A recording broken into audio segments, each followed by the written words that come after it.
Hi, I'm Caryn Azemoun. I want to thank the Levittown Library of bringing these kind of parenting workshops to you. I am a certified positive discipline parent educator, and I'm here to talk to you about being a courageous parent. I want everyone to find tips and find the joy in parenting, even when there are struggles to be had. Here's a little bit about me.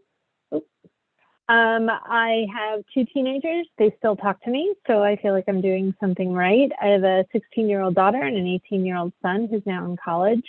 Like I said, I'm certified in positive discipline. I have a certification in parenting with insight. I'm a professional certified coach. I love running. I love music, and I love seeing the bright side of life. So even though there are clouds and things look a little tough, behind there's a bright blue sky and something to look forward to. So I want to talk to you a little bit about courageous parenting. For me, courageous parenting comes in 4 different areas. It's making a connection, it's increasing your awareness, it's building trust, and finding acceptance within your families and within yourself as you're working on being the best parent you can be. Today, we're going to talk about communication and how to get your children to listen. And very often we're saying, oh, we want our kids to listen, but it's how we are communicating with them as parents. So we really have to take those extra steps to look inside ourselves and see what is most important to pull out from your child that bond, that connection that they're feeling, so they can really open themselves up to hearing what we're trying to say. So I just want to point out a little bit of making a connection before you make a correction. So children of all ages are going to make mistakes. And if you just come at them and say, you did this wrong, or do it this way, you're making that correction, but you're not making a connection first. So in positive discipline, we always talk about finding that sense of belonging and that sense of significance. And when you build that connection with your child, you're developing that bond and you're asking them to make a change, and you're creating opportunities to model the behavior that you want them to see in having that connection. So instead of just the answer is no, I love you, and the answer is no, it kind of becomes like a softer no for them. Or you're more important to me than grades. I wonder what your grades mean to you. It's putting them in that position of responsibility and self-reflection as opposed to it being important to you. And as parents, specifically around grades, for the longest time, it was one of the first things I said to my kids. How was school today? What did you get on the test? And I realized the message that I was giving them was what was most important to me. How was school? What did you get on the test? Not how was their day or what was impactful for their day. So I started changing my communication with them to really ask about them within school, but like, what did you learn today? What was most important? Tell me something fun. Really investing in my time with my child, not just investing in the classwork and the tests, right?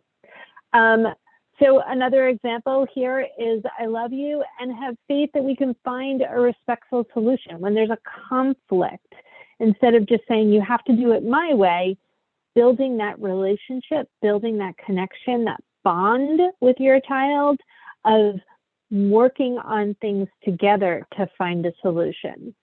And when your child wants something, but they just can't have it, it's like, show them the respect by saying, I know that you want this. I know that this is important to you, but you just can't have it right now, right?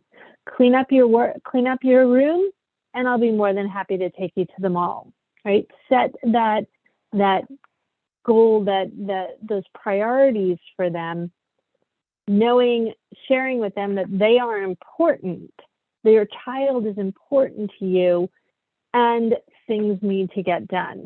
In positive discipline, we always talk about being kind and firm. So I love you, and you still need to do your homework. Another area where this comes out is encouragement versus praise. So some of the things that encouragement gives to a child versus praise is they become independent thinkers. They have a stronger self-image. They are advocating for themselves. They're finding their own value. Encouragement is more of a long-term success. It's inspiring and stimulating. It's respectful and reflects their hard work, where praise is they're doing it for you or for somebody else, right? So it makes the child kind of dependent on whatever you're offering. So it's like praise is you got all A's, so I'm going to give you a reward, right? Well, now we're rewarding a child for something that we are defining as important, or the school is defining as important, as opposed to you worked really hard. You deserve the good grades you got, right? That puts it more on them. That is the praise that they're looking for.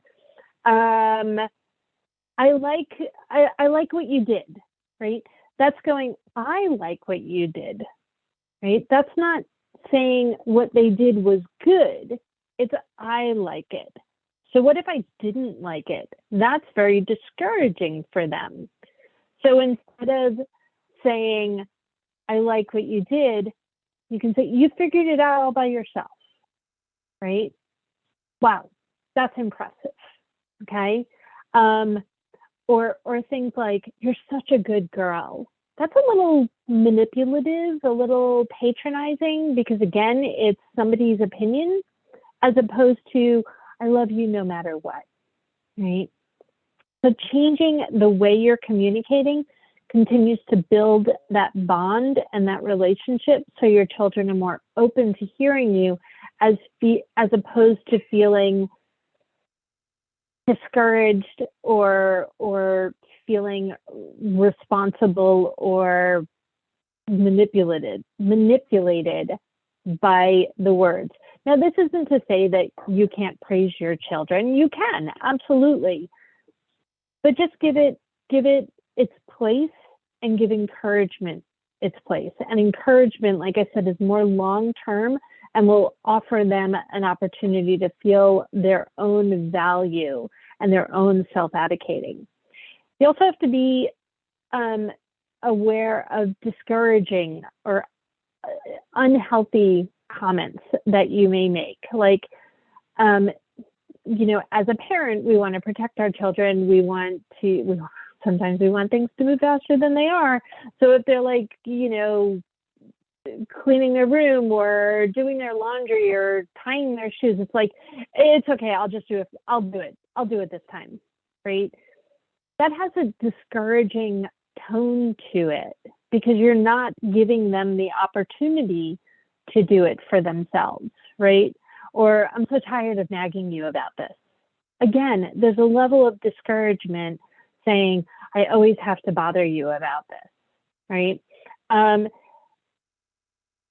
Empowering comments like, do you want to set up a timer so you can keep on track for things, right? That's empowering them to take on the responsibility, right? I don't know what I would do without you. Anything that you can do for me would be really helpful. Again, it's encouraging, it's empowering them. Or, even like more of a curiosity question of, what do you need to do to keep yourself on target, right? Empowering them, giving them the opportunity to raise themselves up, right?